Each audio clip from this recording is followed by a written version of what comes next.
Got it. It says that we are being live streamed. Happy Magic Monday. Happy Magic Monday. Just another Magic Monday. Whoa. It's a fun day. Our favorite day. Oh, welcome. We're so excited to pop in here today and share some of our own magic with you.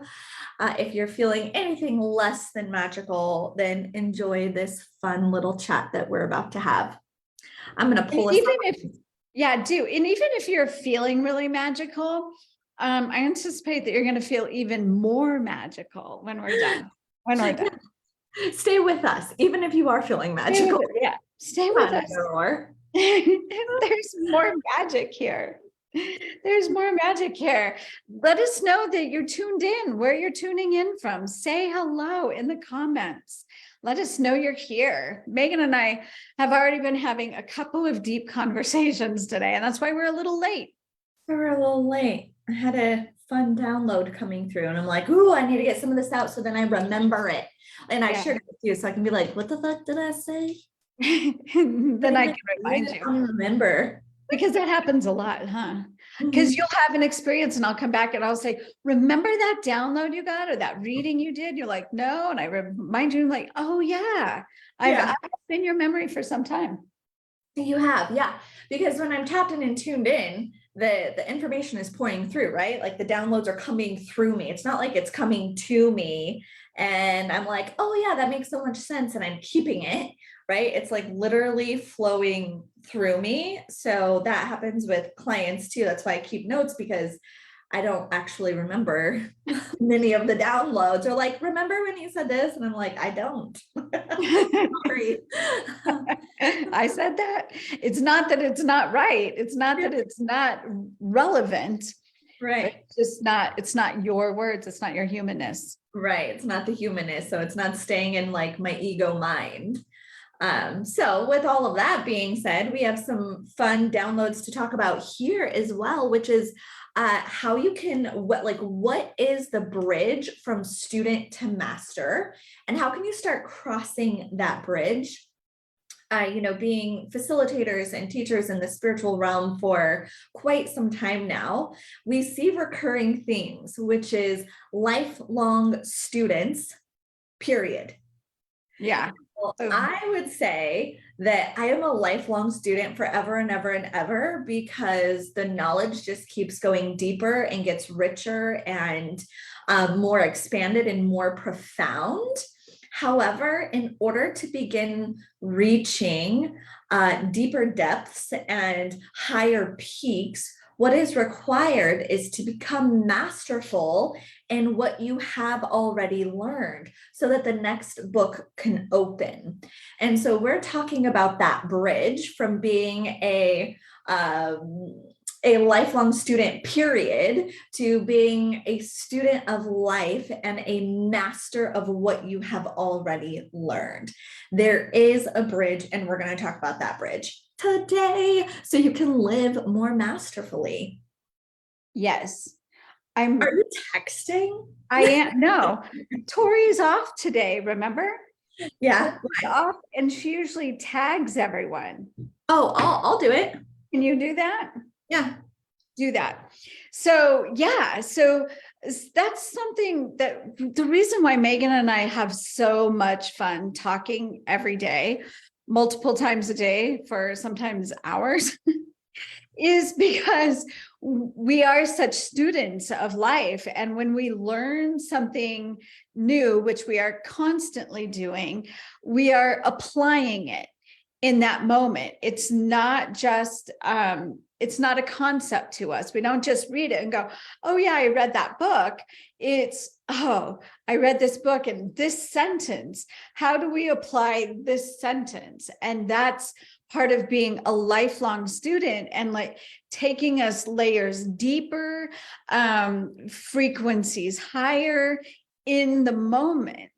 And so bridging that, that gap between, there is no gap between student and master. That's what's so profound here, is like bridging the gap between student and master, is that as the student, as we apply it in the moment, we are mastering that moment. Yeah. So the bridge would be specifically practice. Yeah. And we break that down to action. And we're going to give some examples so you can see how this applies to your life. But first, I can't tag everyone. I think that only you and Tori are like administrators or something. Oh, yeah. Okay. Well, you have to be us. Tori's off for the day and we're like, how does this work? Help me, I can't get up. So I feel without Tori. I know, huh? Yes. Okay, we can just do it afterwards because now we're like partway through. It's so funny. I don't understand. Yeah, I think we should just do it after. Okay.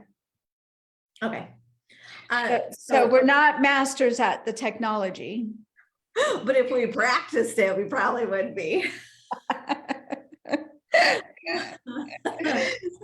Spiritual technology is far more our jam and what we love practicing and learning. That's true. So the bridge between student and master is the practice. And what practice looks like is putting into action what you have read, what you have downloaded, what you have learned. And this is where I see most people not following through, is actually living what you have read, downloaded, learned, and have been studying for all these years. And that's where it ends, is at the studying. And then, people are, gosh, I've been doing this for 20 years or 50 years. And, nothing's really different. Yes, I deeply believe it, but nothing's different.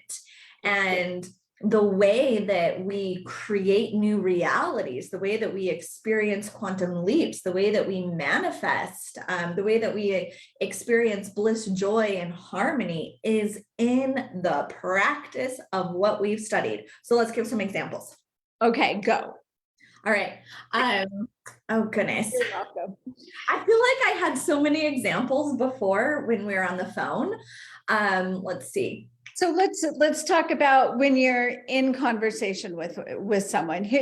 Here's an example where you choose to be a pillar of light and a pillar of love. Now, this is an example I've used often. And you go into a restaurant. I have a story. Went into a Subway one morning to get my son Justin a Subway sandwich for lunch before he went to school. We walk in there and we're not greeted in a friendly way. We're not smiled at. The lady who was working there was gruff. She was not giving me customer service, right? And I immediately was like, oh.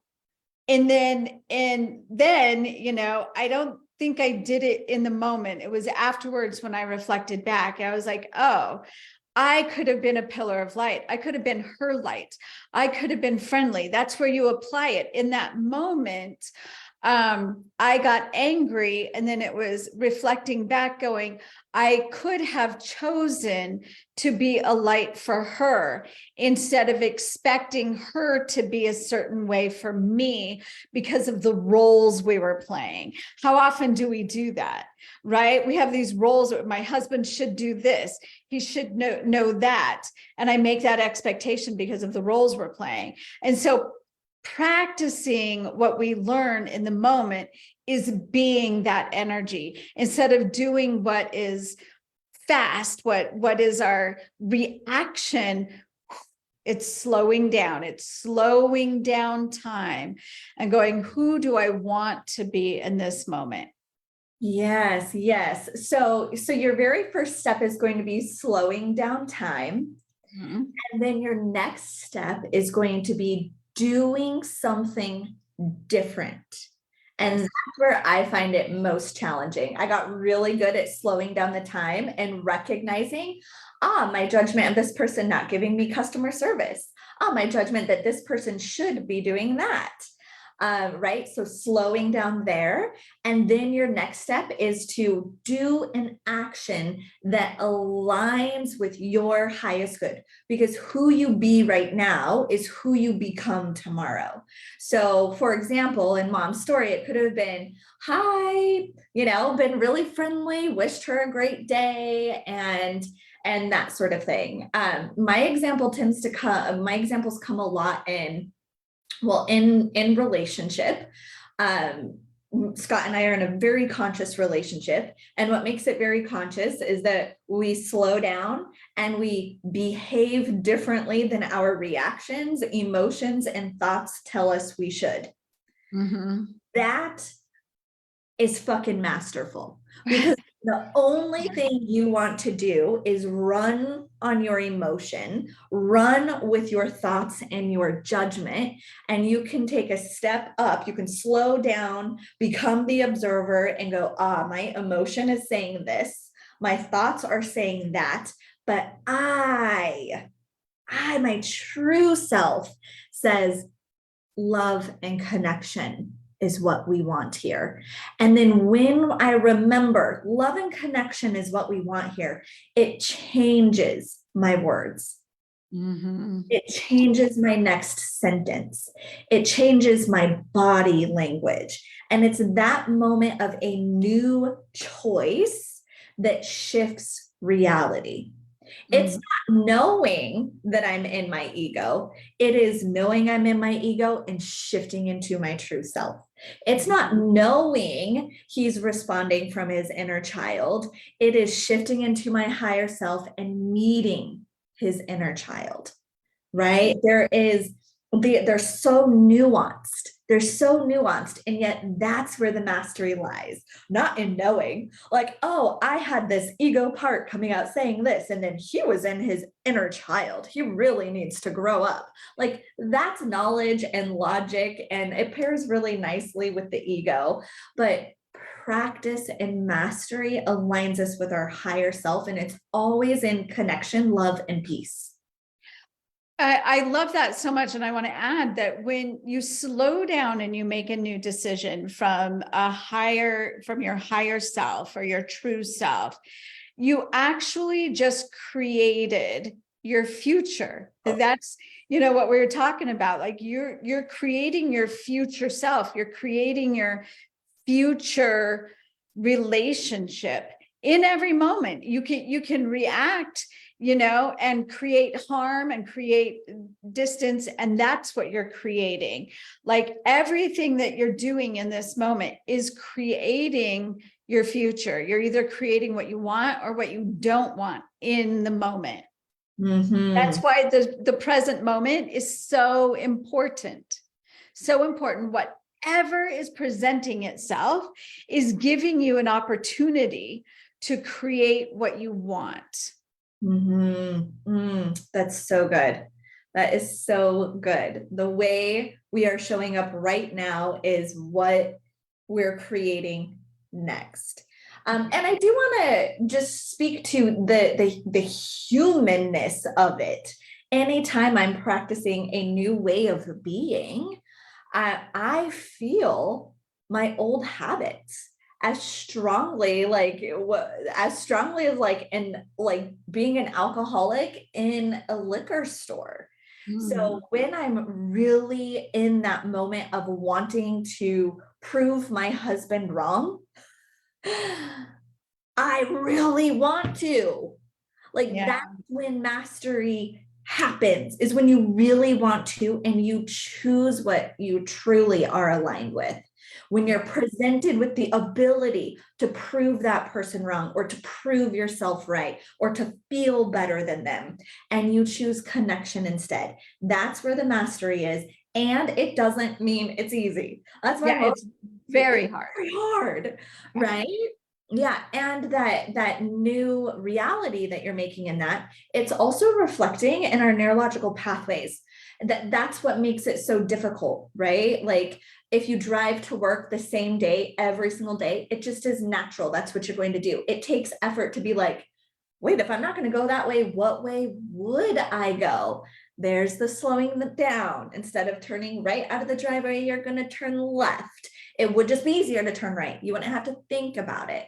So I do want to be like, we understand the desire, the reaction, the human that wants to keep doing what he or she has always done.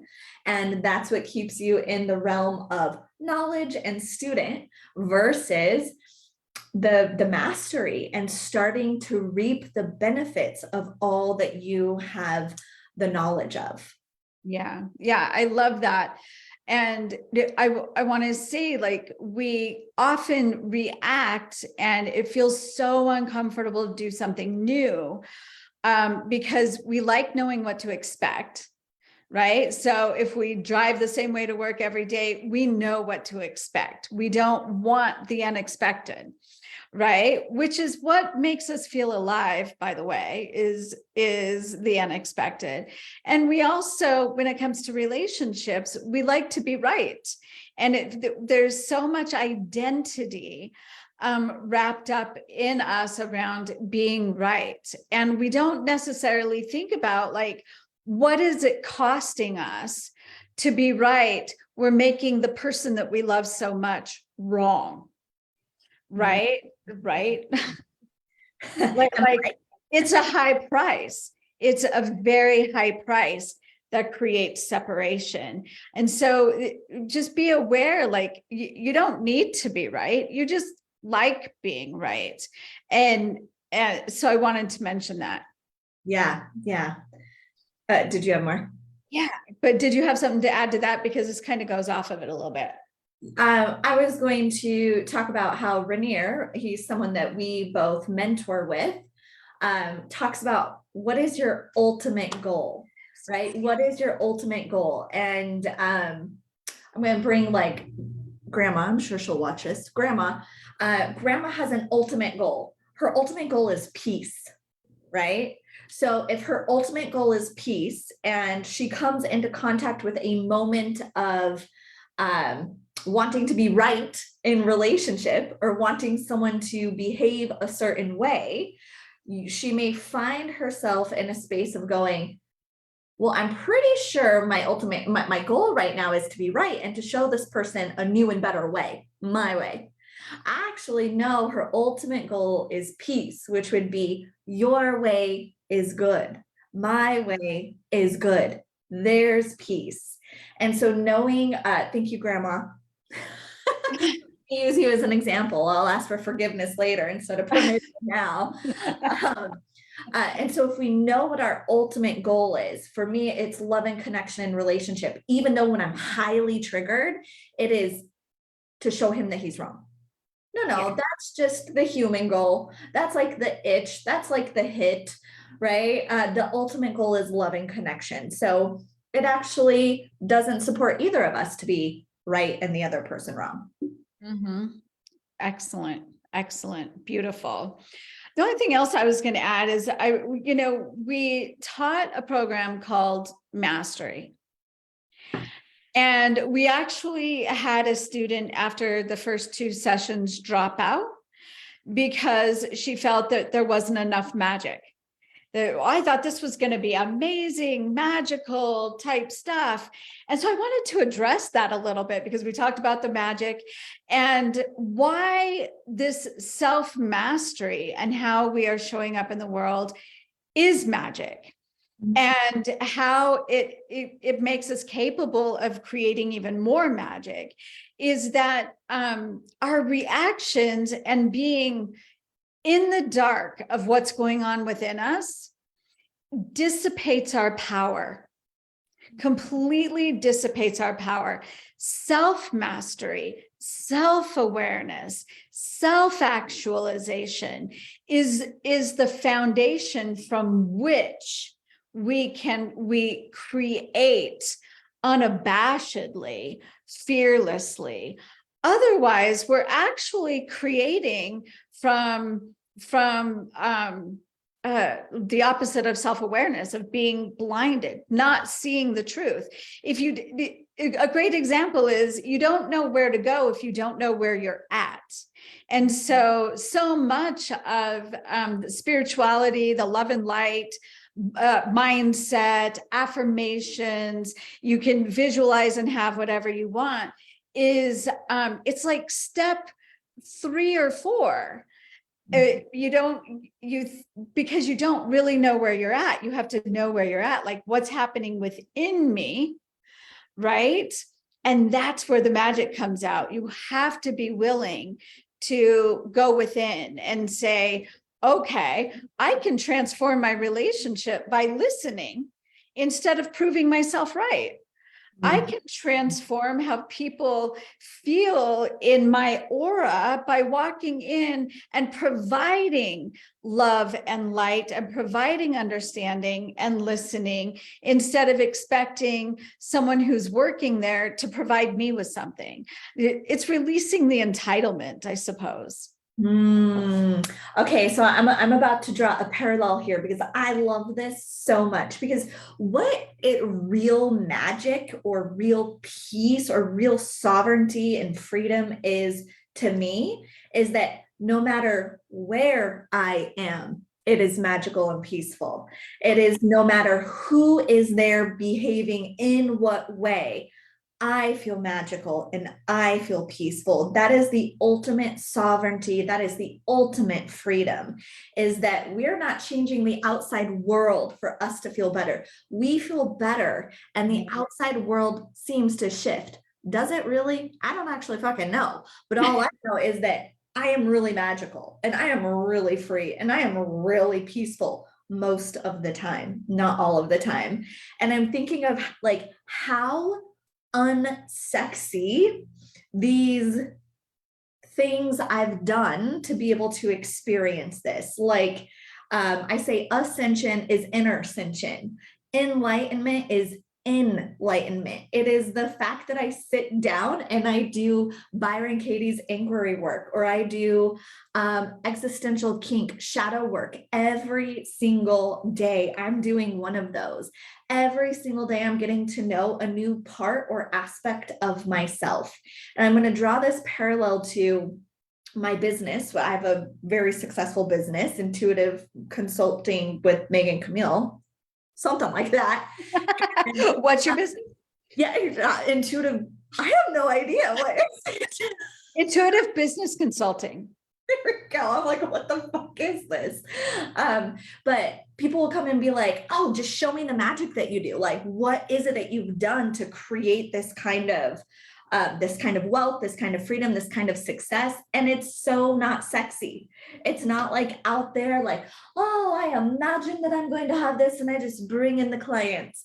No, it's the inner stuff, the nuanced stuff, the way I speak to my husband in relationship, the way that I am vulnerable and authentic with my mom, the way that I connect with my team. It's those nuanced, like, this isn't magic kind of shit that makes magic. Yes. Good. Yes. Yeah. That's where I was going with all that. Like, oh, it's the nuances. It's the micros that make such a macro magical life. Yeah. Yeah. I love that. And it brings it right to the point too, is I've seen people go through the motions. Like we talk about a morning routine, and I've had clients like they implement the morning routine and they may have affirmations, that they want to imprint, and then they get into their day and that morning routine is far removed and they're no longer going, oh, who do I want to be?